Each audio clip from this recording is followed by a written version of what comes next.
பாருங்க, யாருக்கு பிரச்சனை வரும்னு சொன்னா ஆண்டவருடைய பிள்ளைகளுக்கு தான் பிரச்சனை வரும், அவங்களுக்கு தான் உபத்திரம் வரும். ஏன் தெரியுமா? ஏன்னு சொன்னா அதாவது சிட்சிக்காத பிள்ளை வேசியின் பிள்ளை என்று சொல்லப்பட்டிருக்கு. அப்போ இன்னைக்கு நம்ம வாழ்க்கையில சிட்சையே இல்லாட்டா நம்ம வேசியின் பிள்ளைகளாக தான் இருப்போம்.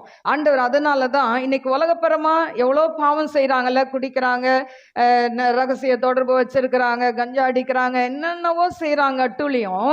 ஆனால் அவங்களையெல்லாம் பார்த்தீங்கன்னா நல்லாவே இருப்பாங்க, நல்லாவே இருப்பாங்க, செழிப்பாகவே இருப்பாங்க.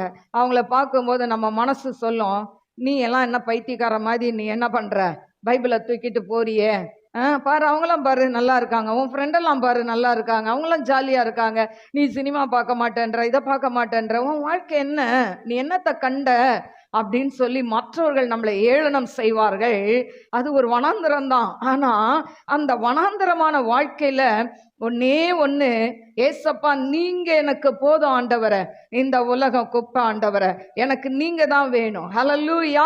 மனிதர்களுடைய அன்பெல்லாம் மாறி போகும். ஹல்லேலூயா.